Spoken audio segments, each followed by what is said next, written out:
should move into the field of coasters. What, like the big industry of coasters? Yeah, big punch. Big coasters. Big coast. Or do comic fans not really drink tea? I don't know, you see a lot of coasters at comic shows. Do you really?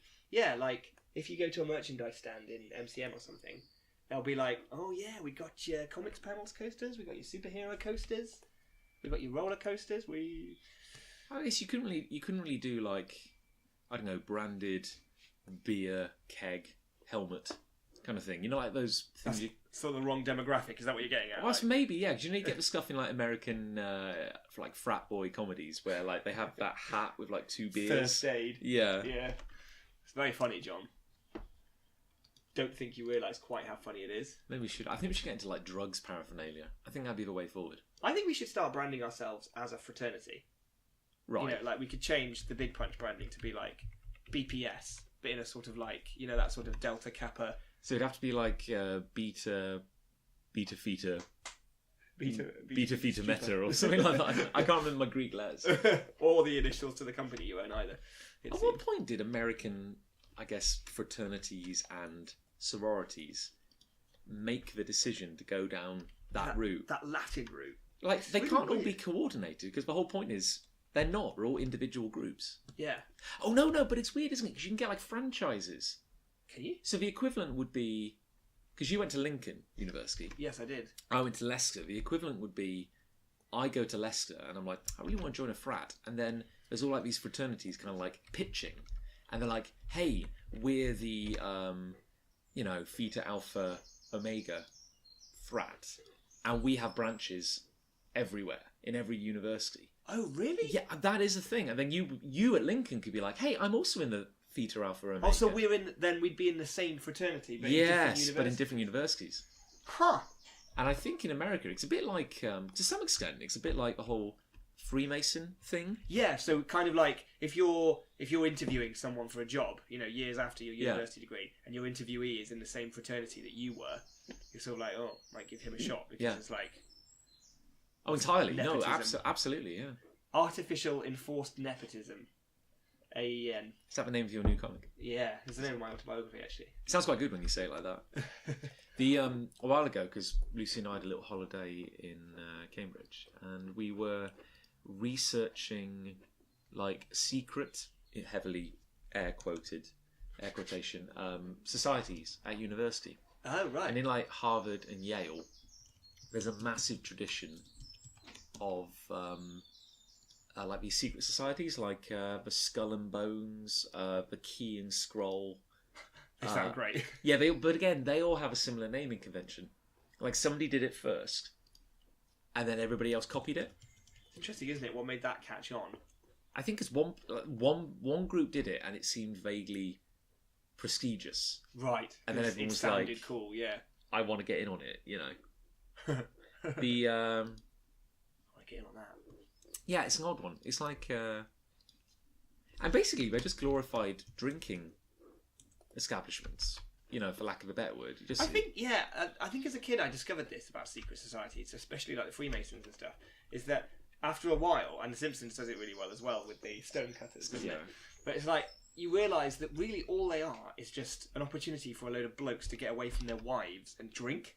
And there's nothing more exciting about it than that. Like, you really hope that there would be artifacts and, you know, ancient machines deep underground that are controlling the world and stuff. It's like, no, it's just a load of dudes at a pub that they get to choose who goes to the pub. I think that's basically it, isn't it? It's just, a society only becomes fun when you exclude someone. Yes. Like, in an odd way, like, what's the point of having just a pub? Yeah, you know, because any old rubbish can come into your pub. How do we distinguish ourselves from that? Don't worry about it. Just, I don't know, welcome other people into your life. I don't know. Sounds pretty radical to me. I did a lot of reading about the Skull and Bones, which is like one of the most famous ones. That seems like a really generic name. Like, oh no, but it's edgy. You've got to think. We're talking like, I don't know, 1800s edgelord, really. Where it's like, how can I, you know, the kind of guy who would play as Reaper, but back in the 1800s. Yeah, it's like, you know, we're young, we're radical, you know, we get the kids. We're not afraid to say skull. Ooh. But they're it's like it's kind of like a secret. Like, the whole point is that it has a degree of secrecy. Everybody knows it exists. Yeah. And also, they have a great big building. So it's not like, you know, where can we find them? It's like, well, look, their postal address goes here.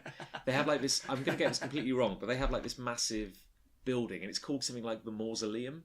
Right. And you know, this is not just like your union at uni. It's not just like a bunch of drunken guys. There's money here.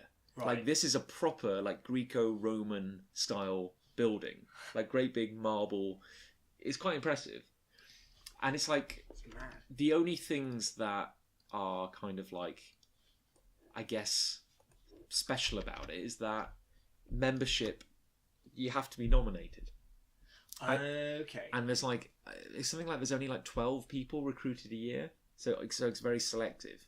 And the idea is that older members of the secret society will tap people for membership in the first year. Right. And the idea is that you are selecting the creme de la creme, is the idea.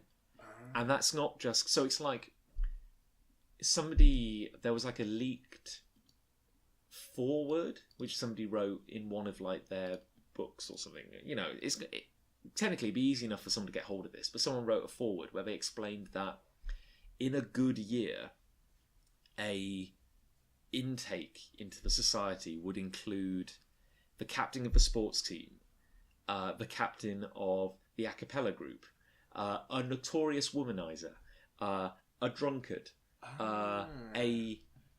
these people sound great, by the way. a noted revolutionary. You know, someone who was like a radical thinker or a poet or someone, you know, pepped up on laudanum or something like that. You know, and it's like, it's not even like sporting acumen that gets you in. No. It's not even wealth. It's more like you have to be someone. Yeah. And it's basically just how can we have the most interesting drinking parties, basically.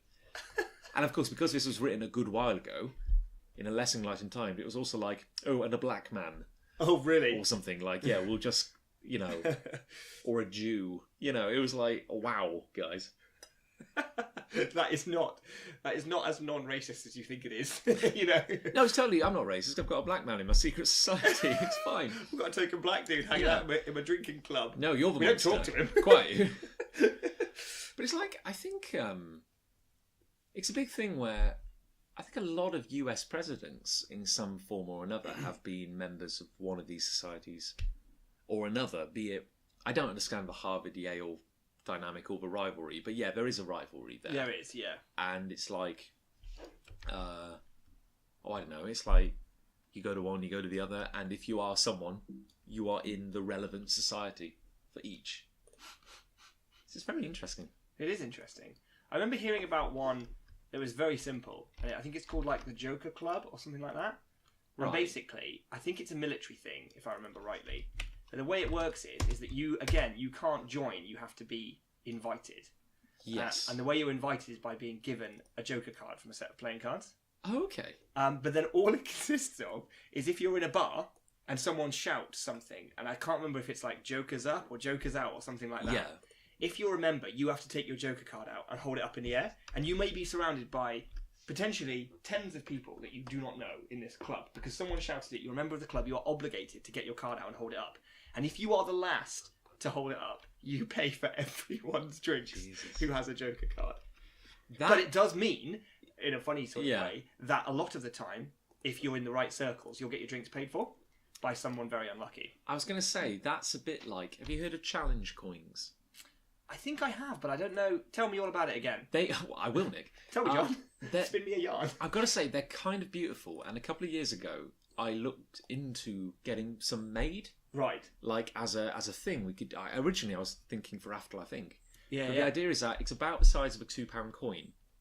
And essentially, it's like a very thick, fancy pin badge. Like a metal pin badge. So it's the same kind of cloisonné, hard enamel, nice design. It'll be colourful. It'll be embeveled and everything. But it's a coin essentially. It's of the weight and heft of a fancy coin. But the idea is that you get them. I think it's mostly a military thing. That's where it began. An American military thing. And you get them. I don't know. It's a bit. I can't remember the scenario, and the scenarios may change because there's tons of different challenge coins, but they are given based on certain conditions. Like maybe you're monitored, or you're kind of like volunteered, or you do something of note. Like a great poo. Then you're given you do an amazing poo. Everyone's talking about it. But you'll get You hear what Gregory did? I mean, seriously, the barracks rocked, and you get like an amazing. You get given this challenge coin, and essentially enters you into an exclusive club. But the only benefits as such are drinks related. Yeah. So and I think the idea is that if you go into a bar and slap the challenge coin down on the bar top, or where someone can see, everybody has to do it. That's the challenge. Everyone has to do what? Present their coin as well. Oh, I see. And if you can't present your coin, like presumably it's in a place where everybody has one. Yeah. But if someone has a coin but can't present it, they have to pay. Right, that's for the very drink. similar to the Joker Club then, yeah. That's the idea. Or maybe they've come from the same sort of place. Like, so rather than having to have this fancy, rather Etonian coin, you just grab yourself a Joker from a pack of cards, which is infinitely cheaper. The thing is, you have to make sure that Joker lasts. Like, it doesn't get dog-eared or kind of manky. But in a way, the Joker makes sense. And I suppose both the Joker and the coin make absolute sense, I've just realised, because they're both things you keep in wallets, aren't they? Oh, you're right. So a Joker card would fit nicely into where your credit cards go, and a coin would fit where your coins go. That's actually kind of genius. I've just had a massive revelation. And I've got to be honest with you, they are beautiful. Yeah, well, it's kind of like geocoins. You know geocoins? Remind me. So, tell me a yarn, Nick. You know, geocaching. Yeah. Where you go around in a natural treasure hunt and find things. Well, geocoins are sort of like the creme de la creme of treasures that you can place in caches. Right. But you can, again, like you say, get them custom made. But the coolest thing about some geocoins is that they have a serial number on them. Right. And so the idea is because now geocaching has entered the digital age, when you what used to happen is that you would like write in the log in every cache, like, hey, I found this one, awesome, I've taken a thing and I've dropped off a thing, and that would be the fun of the game. Yeah. And that still exists. But now there's like a digital aspect where you go find that cache online and you type in online, I have visited this cache, and you sort of do a digital log as well. Yeah. But the coolest thing about these special geocoins with a serial number is that the idea is if you find one, you're meant to take it, and bear in mind it's a, as you say, really luscious, lovely object, like really nice, probably costs about £5 or £6 to make. Yeah. Embossed gold, patterns all over it and everything. But it's got this unique serial number, and you write on the log online, taken geocoin serial number blah blah blah blah blah from this cache. Yeah. Then you go to another cache, preferably as far as possible from that one you found the coin in, and you deposit the coin. And then you chart that online, type in the serial number again, and say, coin deposited in X. And as a result, because it's digital, they can track it across the world. Ah. Just got a phone call, hold on. But yeah, I guess challenge coins, going back to that, are astonishingly beautiful. And I would really love to manufacture such I bet they are very similar in look to geocoins. I can imagine that they are. So who's manufacturing all these geocoins then? Well, I know for a fact that you can buy pre-made ones from like the geocaching website, like the official geocaching Oh, so does somebody own the brand geocaching? Yeah, in the sense that there is a sort of governing body, as it were. Yeah. And that's where the website is for like tracking stuff and like putting in the logs and things. Yeah. But the cool thing about the serial number system is that because it's data now, you can like load it onto a world map. Yeah. You can see the journey that things have been on. Right. And I really wanted to I wanted to make a catamaran geocoin. Oh, really? Then, yeah, this was a plan I had a little while back, but I haven't ever got around to doing it. And then I wanted to sort of set it off. I wanted to go find a really common, big, famous geocache, place it in there. Yeah.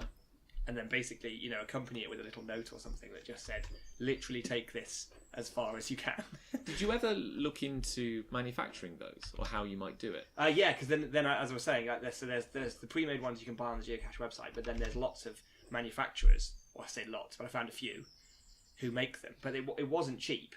Yeah. Mainly because you tend to order them in small quantities, and they're very, very ornate and awesome. Yeah, it's the same problem we face with badges. Yes, they are exactly, just... yeah. Unless you're buying like 1,000. But I tell you what, a good workaround would be using Zap Creative's charms. A charm, right? Okay. Yeah, they're not metal; they're either plastic or wood. But you could cut a wooden circle with an amazing sort of either laser engraved or just illustrated pattern on each side. Right. And wood's quite nice in a way. There's a nice sort of texture and feel to that.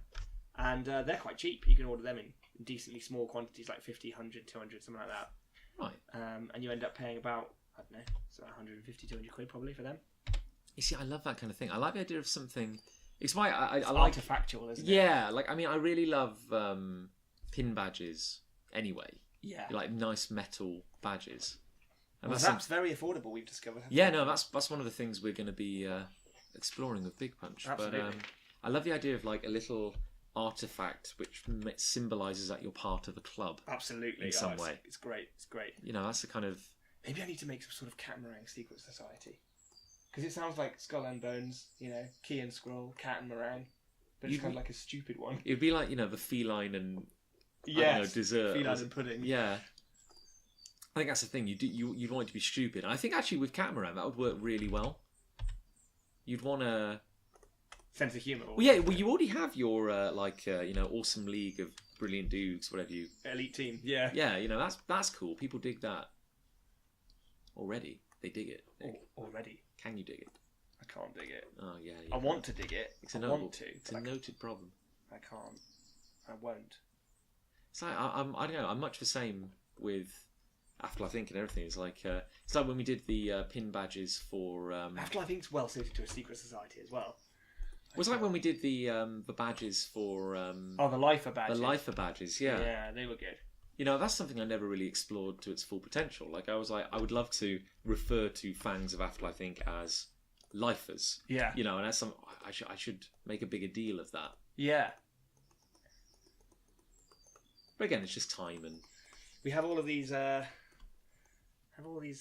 harebrained schemes. Back in sixth form, there were when I was at school, there were a lot of harebrained schemes. Really? I mean, you know Rayman. I do. I'd like to say he was like the king of harebrained schemes. Really? Yeah. And we had another friend called Gav, who sadly we've lost touch with over the years. But Gav was Gav could just do everything. Like Gav was astounding. Like legendary Gav. You know do you remember the Jacob's Cracker challenge? Oh yeah, yeah. Which absolutely failed at. I was like trying to eat a Jacob's Cracker in a minute, or 3 even. I think was the original challenge. Gav could do it. Gav was actually like a master of novelty sports. So like if you he was a big strong guy anyway, so I bet like if you played rugby he would have been fine. But it was more like, hey Gav, here's like a really bizarre sport where you have to like balance pencils on top of your nose or like while eating a boiled egg. And he would just be the king of it. Like anything that required niche skills, he would somehow just smash it. Yeah, he'd just be incredible at. But I think his family like owned a farm or something, or they were just kind of like they were practical and they had like connections. So Rayman and Peaks got it into their head. There was a lot of money in turkeys. Right. Actually, like the bird. So they were like, they had this big plan. Again, harebrained, and I'm not sure quite how serious it was, but they were like, why don't we buy like turkeys? You know, and then we can sell turkeys for meat and we can start making money. So they came up with letterhead paper and everything for like Turkey Syndicate. That was going to be the name of their company. Turkey Syndicate. Yeah, and it never materialised. But of course, the joy was in the talk and the hype. Oh, absolutely. And how it was just going to be amazing and it was going to be the next big thing. We weren't especially known for it at school, but Dave and I would often have ideas way beyond our station. Like ridiculous ideas. And one of them was we were going to build a helicopter. Right. And it's like... Okay, I'm with you so far. What on earth made us think that you know, with absolutely no aeronautical engineering understanding or experience at all, we could do it? But Dave basically had the concept. And then I was just like... I was sort of like that, you know, that minion behind a bully. Just like, yeah. You tell him. We can do this. You tell him, I was very much like a sort of... you were Salacious Crumb. Yeah, I was, exactly, yeah. And Dave's idea was that we would build this really lightweight helicopter that had like no walls or anything. It was basically just like a wireframe helicopter in order to be super light. Right? Genius. It would have an engine above your head spinning the rotor blades. Yeah. Let's not go into the fact that just the rotor blade spinning is incredibly complex mechanism. But yeah, that's fine. It's fine. Well, no, it's only if you're a quitter. We were 16, so it's cool. But Dave's big concept, the whole thing hinged around, was the idea that you wouldn't have any steering mechanism per se, like in front of you, like a joystick or a steering wheel or anything like that. Instead, what you would have is a chair in the cockpit on rails, right? Okay. The principle being that the chair could slide forwards and backwards in the cockpit and left and right, sort of move all around the cockpit. Right. And your feet would be planted on the floor of the cockpit. So you would use your legs and your knees to sort of sway the chair. Swing yourself around? Yes. Yeah, okay, I can so imagine if you it, pulled yourself to the front of the cockpit, the helicopter would lean forwards and therefore travel forwards. Right. And if you leaned back in the cockpit, it would pull the helicopter backwards, the rotors would point back, and you'd fly backwards, left, right. Exactly. That was the principle. And that was enough for us to apparently start drawing up some designs. Unsurprisingly, it never got made. And there was a point where, like, Dave was very serious about it, and I got a little bit scared that we were maybe going to make something that was going to kill us.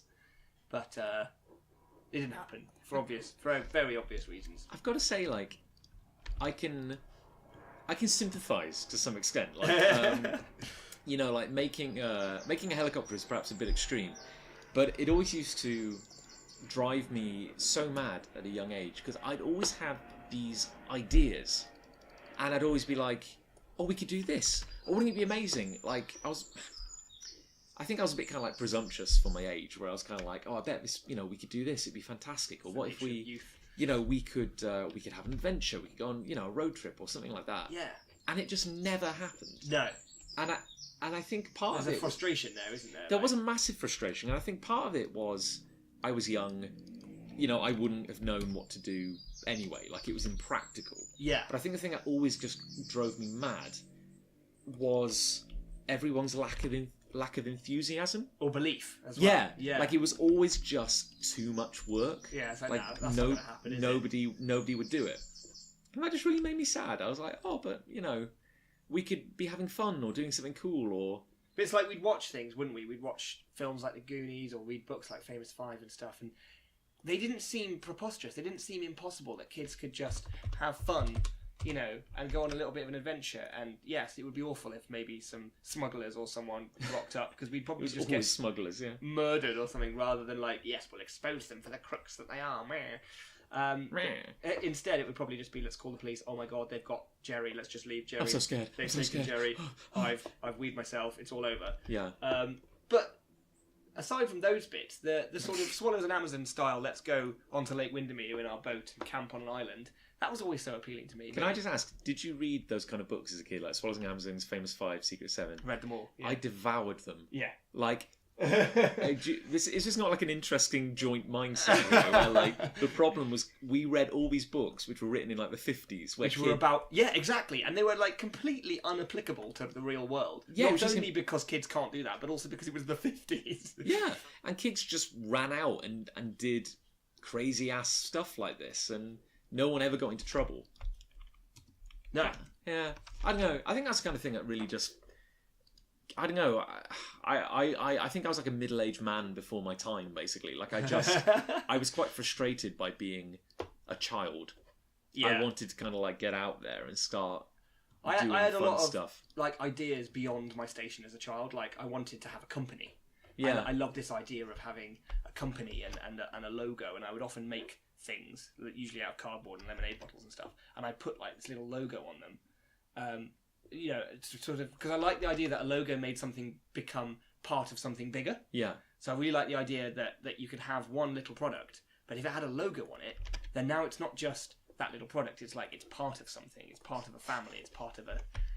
Logos are powerful. They really are. They really are a powerful tool. I mean, it's something like I really dug with Afterlife Inc. It's like having a brand or a banner to kind of like unite behind is quite. I mean, you know, I believe in all of this stuff anyway. It's kind of like what my day job is. Yeah. But I actually sometimes find it difficult in meetings with clients to stress how I genuinely believe in this stuff. Do you know what I mean? I don't think you understand. Like branding and logos and really good like identities, visual identities for companies. I honestly cannot oversell this to you. Like, it will make all the difference.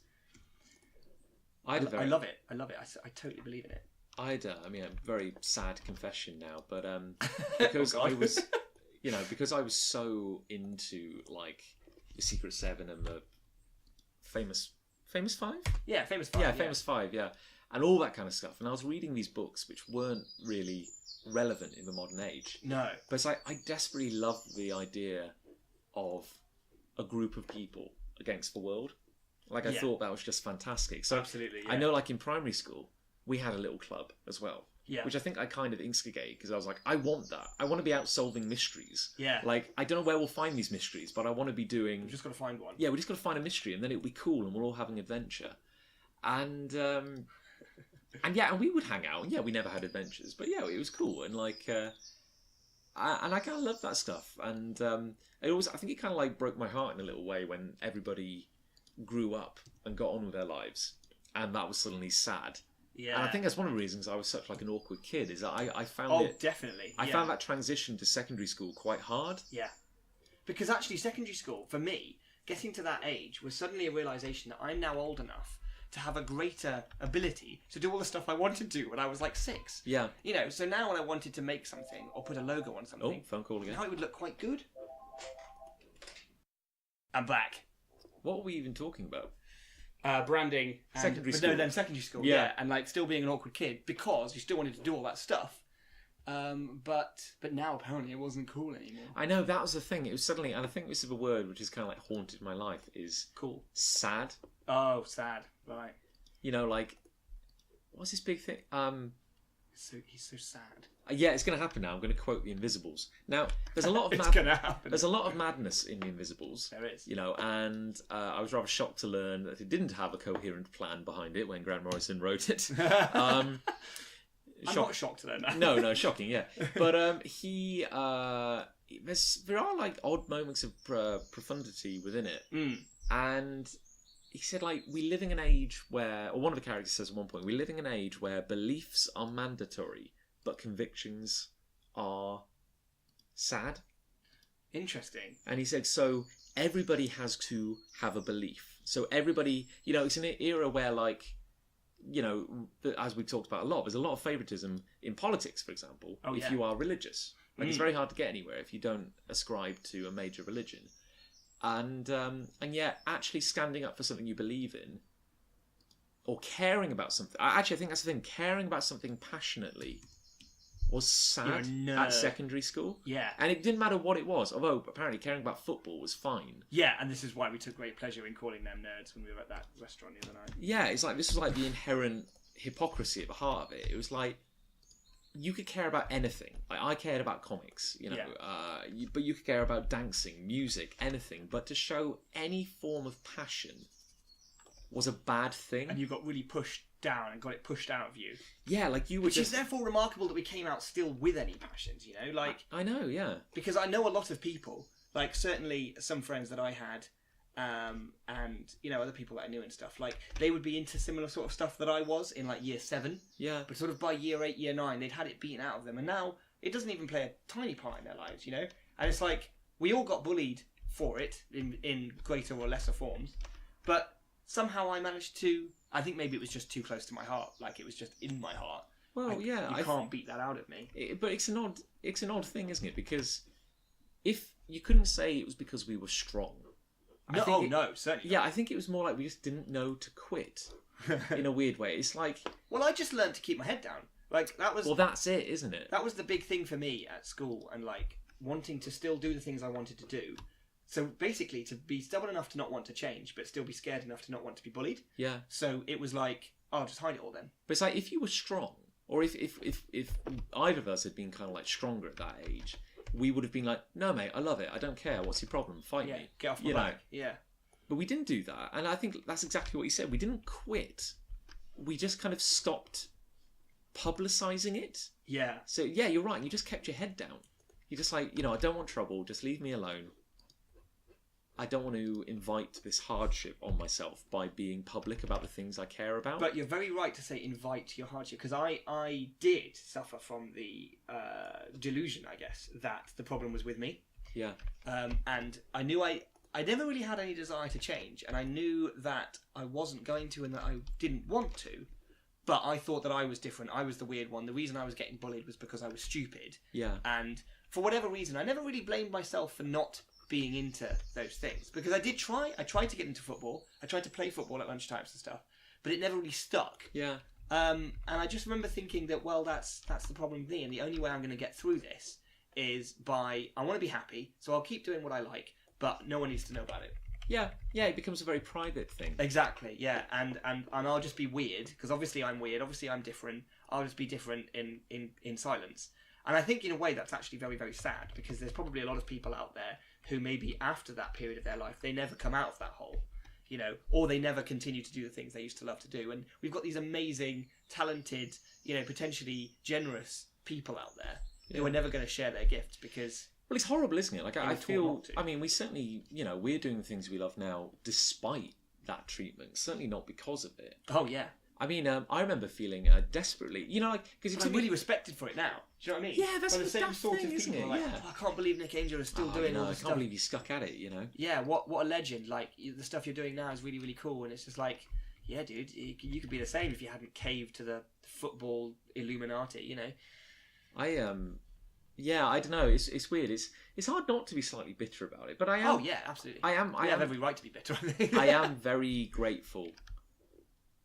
I mean, so grateful now to be doing what I do, and it's really weird where, you know, it feels like, I don't know, people look at you like certainly people you used to know back in school, and they now go like, wow, you know, it's really special what you're doing. Yeah, and it's like it's not special at all. There's nothing special about it. I just didn't stop. Yeah. And I didn't let, you know, you putting me down stop me then. Yeah, stop me then. You know, I just wasn't, I don't know, I don't want to say it's self-belief. I think it was just like a kind of... No, absolutely. It almost wasn't. It was almost like the opposite of self-belief. Like, I never believed in myself. It was completely the opposite. And I don't mean this as a sort of like, oh, pity me, meh, because I don't mean it as that either. Like, I genuinely didn't think that what I was doing, A, had any worth, or B, was the normal or right thing to do. Yeah. But I just knew that I couldn't, like, not do it in a way. Like, I know. It just made me happy, so I just carried on doing it. But also, like, really selfish. That's the thing I found, like, really depressing as well, was the fact that, like, I was caught between these two things where I had this immense, like, drive behind me, where it felt like a mission, where it felt like this is the thing I have to do with my life. Yeah. But at the same time, it seemed impossible. Yeah. And that just made me depressed, because I was like, I want to be writing comics, but that's never going to happen. That doesn't happen to people like me. No. You know, and not only did we have to battle with the fact that those who make it are, you know, the godmother picked few and far between, but also we had to battle with the fact that, well, no one does that. That's not cool. That's not a proper way to live your life. Yeah. So, that's the end of it, really. It was really tough. And I think maybe that's why when people do say, oh, it's amazing that you've stuck at it, I mean, maybe it is a little bit amazing, because there's so much that you could argue is a reason or a force to prevent you from doing it. Yeah. And I'm not going to say that it's strength or force of will or anything like that has kept us going. I think it's just pure selfishness. It makes me happy, so I just keep doing it. Yeah. I remember one thing that really drove me mad at the time is that, like, it took me a while to learn at secondary school to shut my mouth. You know, like, yeah, I was bullied, and, you know, that's, you know, the failing of the bully for doing it. Yeah. But at the same time, and I think we talked about this just a minute ago, but you learn to keep your head down. Yeah. Like, you know, you learn to not invite the bullies to give, you know, don't give them a reason. For God's sake, don't give them a reason. Yeah. So it took me a very, very long time to realise that. I would say almost until, like, I was in sixth form. Really? When I finally learned to just don't talk about the things you love, don't be passionate, just be quiet, keep your head down, and then you can go to uni. And then, you know, maybe things will be better. And I remember being quite shocked in, like, an A-level, I want to say, like, physics class. Because, like, after getting home from secondary school, I would walk home and then I would watch some TV. Sure. And, you know, there were things I really enjoyed. Like, I really, really, really loved Digimon. Yeah. Like, I was really into Digimon. I have a notebook with about 200 odd Digimon that I designed. Me it. I felt very honoured to. Well, yeah, I'll have to show it to you again, you know, for show a it to me again. weekly reminder. But I was shocked, therefore, when we were just in a lesson of physics. An episode of physics. And somebody goes, "Hey, did you watch Digimon last night?" Who said that? Just a guy in the class. Oh, goes, right. "Did you watch Digimon last night?" And everyone around the table goes, "Yeah, it was amazing. I love that monster." And I was like, absolute monsters. Like, I've been keeping my mouth shut for years, never talking about anything. How are we supposed to know when it was safe? Oh, so now it's fine? Yeah. Like, when was I going to get that memo, you know? You know, it did feel like you needed a memo. Like, it did feel like... Look, guys, apparently I can't do social interaction. But this was it, wasn't it? That was the old school thing. The old horse chestnut, yeah. Yeah, it was that I always felt as though, for some reason, I didn't have access to the rules or the decorum that meant you could say one thing and not say another. And I didn't think it took me quite as long as it took you to learn to shut up, because I ended up sort of going deep inside myself and becoming a very shy kid at around sort of year 7, year 8 time. When I was at primary school, kind of, it was okay for me to be that little bit, you know, showing the things that I was into and interested in. We had gangs and stuff at school and clubs and stuff, and we were making membership cards, and that was all fun. And then I wanted to keep doing that in year 7, and I sort of got smashed down on it at secondary school. Didn't help that I went to an all-boys grammar school either. And so it was almost like too much too fast. Like, I got hit on so hard for it that it just shut down, and I went very shy and very quiet for a little while, actually. But there was this really overarching sense of like, well, how am I supposed to know? Because that guy over there is talking about Superman now, and why can't I weigh in on that without being called a boffin, which was our word at school? Boffin. Oh my god, that word haunted me. Boffin. Such a boff. Because your parents made you study, and you know. And it's like, I wasn't even the smartest kid by a long stretch. Do you know what I mean? Like, there were a lot of smarter kids than me, but I've never approached anything in my life without trying as hard as I can. Yeah. And that was the big mistake, really. Oh, entirely, you know. Entirely. Yeah. No, it's really odd, actually. I think, you know, it wasn't that I wasn't like sad and awkward and everything as well. I was very shy and unhappy as well.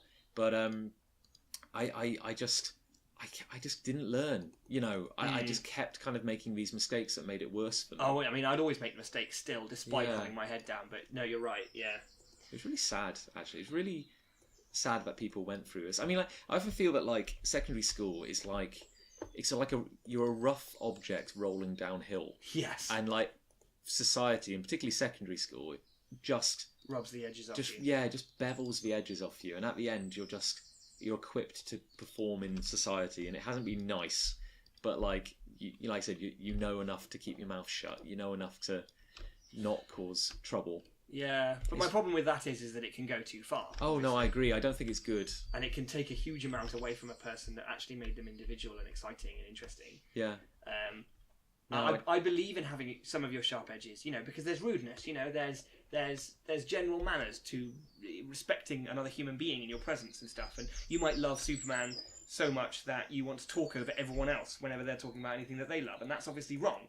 And you have to learn those aspects, and you can only learn them from being at school and being surrounded by kids the same age as you. I get that. But then there's a limit. There is a limit. And I'm not saying that there's a solution to this, because if you're going to be thrown into a class with 25 other kids, all of whom are completely different to you, then of course there's going to be some clashes. Yeah. I remember, because you can't, like... The fact is, like, you can't force people to be friends with you. You can't fake friendship. And it's like... Oh, phone again. Hold that thought. I am holding that thought. Yeah, it's like, you know, I was just saying, you can't force people to be friends with you. It's a genuine reaction. Of course, yeah. You know, the honest truth is, I was lonely at secondary school because I was, you know, an awkward, geeky kid, and I probably wasn't very good company, which I was, like I said, I've had a lot of my rough edges kind of chipped away. So, yeah, I can't blame kids for not wanting to hang out with me. I was probably quite sad. I was probably actually like social kryptonite. You know, you would not. I think being seen with me probably could have been a bit of a death sentence. Oh God.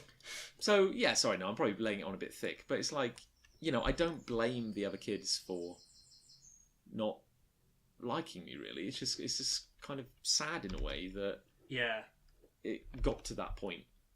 If you know what I mean. I don't know, but I learned anyway. It took me a while, and. I guess ultimately, like, I'm stronger for it. I do remember, I didn't have God, this is turning into just like a real misery memoir now. But I didn't have an especially good start. I remember like my first day of secondary school we used to have like tutorials. Yes, we had those. Which were basically just where you signed in and signed out every day. Basically register, wasn't it? Yeah, essentially, yeah. So I think the idea was that, like, for us at least, we were years 7 through 11 in the regular school, and then we had the sixth form attached to the school. Okay. So I think the idea was that 5 children from every school year would be assigned to a tutorial. So there'd be like 25 people in a tutorial. Okay. So right. Yeah. 5 year 7s and so on. And you would turn up in the morning. Oh no, ours wasn't like that at all. Okay, interesting. Right, yeah, go on. But it's basically you would turn up in the morning, sign in, wait for 10 minutes, and then go to class. That was essentially it. It was just to make sure that everyone was in. And I remember on the very first day, we signed to our tutorials. I went to my tutorial, and there were 5 kids, obviously intaken, going into that tutorial this year as year 7s. Yeah. And there was me, and there was like 3 other kids I can't remember. But then there was a girl who I'd known in primary school. Like, we'd come up from the same primary school. Yeah. And we had to go around the table and, like, introduce ourselves. Sure. And you had to say something like, "Hi, my name's John. I like X. I don't like X." Or something like that. It was like a weird thing. Like, "Hi, I'm John. I like pies, but I don't like walking in the rain." Or something like that. And literally it got to her, and I won't name her because who cares. But she like, "Hi, my name's, Samantha. And I like horses, and I don't like him." And she pointed at me. Oh my goodness. And honest to goodness, I don't think we'd had much interactions at primary school at all. I couldn't remember. It wasn't even like... That is so vicious. That was like the first thing she said at secondary school in front of everyone. And that was like... And I was like, oh God. I was like... I mean, that... I don't want to be over dramatic, but... And I don't know whether this is even true, but that could be something you almost never recover from. I don't know. Socially. Yeah, I think like that won her a lot of friends right off the bat. Because like, what a funny thing to say. And he does look a bit like a dweeb. Look at his massive specs. Yeah, exactly. Yeah. And I genuinely had a miserable time in tutorial from that point on. Like, ever. I mean, it wasn't even that. Well, one guy picked on me, but it was more that nobody just talked to me. I just kind of sat there feeling pretty miserable. That sucks, man. Oh well, thank you. Sorry, yeah, it is. Like I said, it is turning into a misery memoir now. You chasing a fly around the studio is amazing audio. I'm gonna get out. Oh yes, it's gone. Yes. I was chatting with Ben Haith last night, and we had a little chat about Overwatch. Oh yeah. And I don't think I can work with him anymore. Why is he a May player? He's a May player. I knew he was. He's a big fan of May, and he said it for exactly the same reasons as I would say I can't stand May. He goes, "She's so annoying." That's the thing. she's the trolliest character. He praises her because of that. Yeah. He's a menace. Which means you now know for a fact that May players actually are trolls. They're not just like, "Oh no, I really respect her power set." No. Everyone who's playing May is doing it to you up. I'm here to destroy you, basically. Even for your own team. Especially for your own. Well, to be honest, that's one of the worst ones, is when you're trying to get out of the hangar door. Yeah, and she puts a wall up. Yeah. But his 3 were... No, he was actually really good. He had like one character he played in every class, which I thought was quite good, so he could adapt for any scenario. Because I've only got 3, so his were like... I've only got 3. His were Lucio for healing. Yeah, Zarya for a tank. Uh-huh. May for... Support, no defense. Defense. Oh, who's his attacker? Oh, it's bugging me now. I can't remember. Who are the attack ones? Soldier 76, Farah, Tracer. Tracer, that was it. And he was saying, like, the thing about Tracer is you either have the best game ever, or you have the worst game ever. Yeah. It's absolutely impossible to get... I've had some really good goes to Tracer, but then I've had some ones with everywhere. Oh god. So have you settled on like a few favourites now? Yeah, I'm always either Lucio, Junkrat, or Farah. Interesting. But I haven't played in ages. But I keep meaning to. But then I get new games. But I do want to. Well, see, I think Ben might be a better person than both of us, because he said he's made like a concentrated effort to like try every character. Oh, I've tried every character. Oh, okay, well maybe I'm just the monster. Yeah. I just can't bring myself to play as Reaper. Why? Because you feel like you might become slightly an edgelord. Maybe so. I mean, like you're too impressionable. This is the thing. I'm a massive snob. when it comes to playing, and I'm like, no, I have my standards, and I will. It's like. See, I played as Reaper because I wanted to know if he was really easy to play as. Whether it felt as good. Like, if it feels this good, people must be. Well, what my theory was, he's really easy to do lots of damage with and be really successful. Because I see edgelords playing as him all the time. Like, he must be, and that's why these people play as him all the time, because it must be really easy to get lots of kills with him. Yeah. No. I found quite tricky. Categorically not true. I just could not do anything with him.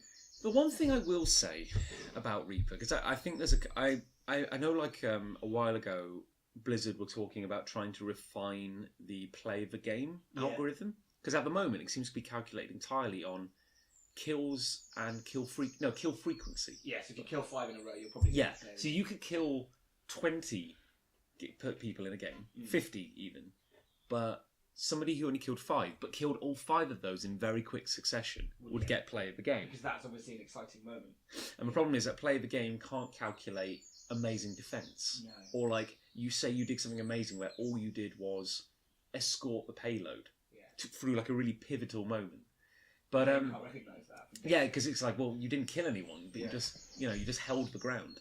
So I think that's why I find Reaper annoying, is that him and there's a couple of other characters, their ultimates are designed purely to do immense amount of damage over a wide area in a short space of time. Yeah. So the amount of times I've seen a Reaper get play of the game simply by teleporting into the middle of a group of people and doing Death Blossom, and suddenly just everyone is destroyed. It's the same with Bastion as well. Bastion yes, actually. So much damage in tank mode. It's like, I play Farah a lot, but... Or Symmetra. Yeah, no, it's true. I mean, Symmetra is my absolute... She's my waifu. Like, she is fantastic. I love Symmetra, and I'm getting really good at Symmetra, I'm not afraid to say. But I enjoy playing as Farah as well. But speaking of ults and, like, their relative, like, benefit or gain or negatives, I found out the longer I've played Farah, the less effective her ultimate has become, because people are getting wise to it now. And while it seems absolutely amazing at first, it actually just makes you a massive sitting duck. Yeah, it really you does. are so vulnerable when you do it. Very true. Yeah. The amount of times I've gone ultimate and it's immediately been shot out the sky. I think near the end of when I was playing before, and maybe when I get back into it, I was starting to use her ultimate in, like, confined locations, just to get guaranteed kills of one or two people. Because there was no point in jumping up into the air anymore. Because, as you say, I was just getting shot out of the air before I could finish it. Well, that's the thing, because also, your back is massively undefended. That's very true, yeah. So, but I've been thinking about this as well. Like, probably the best opportunity you could do it would be to pop into a door. Yeah, and spray a room. Yeah. Yeah. Because especially if everyone's in there. Exactly, they can't do anything then. No, it's very rare where I'll get more than one kill from a Farah ultimate. Oh, definitely. Yeah, usually I only get one. Or maybe I'm just bad. No, that's the same with me. And I'm pretty bad as well, but I'm certainly not as good as you.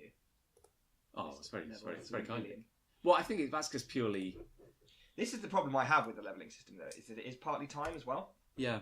And that's not a problem, because, of course, you spend more time doing something, you'll get better at it. But my issue is, not from a everyone isn't worth their levels perspective, but from a, if I go back to it now, I'm not going to be level 29, because I haven't played for so long. Do you know what I mean? I'm going to be like a level 18 again, and I'm going to have to work back up to be my own level. The psychology of it is really interesting, because I get genuinely... There is like a psychological intimidation when you come up against someone at level 100, and you're like, they must be amazing. Yeah, but they're not necessarily. No, because it's interesting, because I'm level 96 now. Really? Yeah, I've been playing a lot. Is it capped at 100? It is capped at 100. Higher, yeah. So I'm level 96. But at the same time, I don't feel I'm... Like some sort of pro? No, I don't feel I'm legendary at all. And because like you could play even a bad player could keep playing, never improve, and eventually hit level 96. It's not like you have to pass a test at a certain point. And although it's unlikely that someone would play for that long and not improve, it is possible. Certainly it maybe only improve a little bit, not improve as much as the levels indicate they might have improved. Yeah. But it's an odd, But interestingly, and this is where I feel I'm perhaps ignorant, is some characters, certainly I noticed this when playing online, have stars under their name. Yeah, I've noticed that. Which is distinct from the... levelling system. Yeah, the levelling system. And I think that's from playing in competitive play. I think it is, yeah. Now, and this really grinds my gears, Nick. When I will quite frequently, as a level 96 player, get killed by a level 5 person who is just amazing. I'm like, how are they so good? And Create a new account. they're only level 5. Yeah, maybe they created a new account and they have these stars under their name.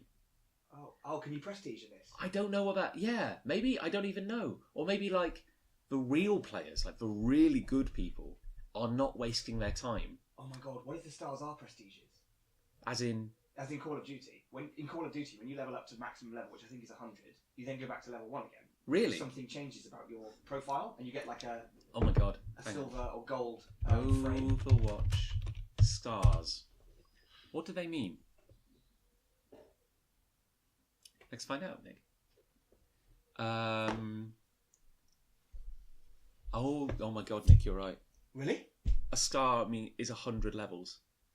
But then it goes back to 1. Yeah. Jesus Christ. So that's how it's been happening then. You're playing these level 5 guys. And they're actually... A level 105. So or a level 5 205. person with 3 stars is level 305. Oh my god. You've got so far to go. Once you hit level 100, you get sent back down to level 1 and get a star under your portrait. It's prestige. Oh my god. Oh my god, Nick, I thought I was almost there. Oh, my tear just runs down your cheek. Oh, I may need some time alone. You're actually, John, you're actually a noob. You're right at the beginning of your Overwatch career. The entire world is spread out ahead of you of death. And some people are suggesting that you get a silver border when you hit level 600. Have you had various exciting things around your player icons starting Yeah. to appear? Are they at certain level points? Every 10 plus 1. So 11, 21, 31, 41, and so on. Your portrait evolves to become more elaborate. Because I think I've got 2. Yeah. Well, if you're on level 29, did you say? Yeah, I think so. Yeah, so you'll get another. 11 and 21. You'll get another one at level 30. 31. Oh my god! But this is blowing it all wide open because they're saying the general border is a kind of goldy bronze colour. Yeah. Some people are saying there's different tiers of that as well, as in it's only bronze because you're less than level 500. Jesus, so you really are in the noob territory. I am. I've barely got started. And yet you felt. I feel like level 100 is a hell of an achievement. I was going to quit. I was going to walk away saying I've done it. Perfect game. I've completed Overwatch. Jeez Louise. I feel pathetic, yeah. Don't feel pathetic, John. Just know that... Just know that you are. Don't feel pathetic. Know that you're pathetic. Just live pathetic.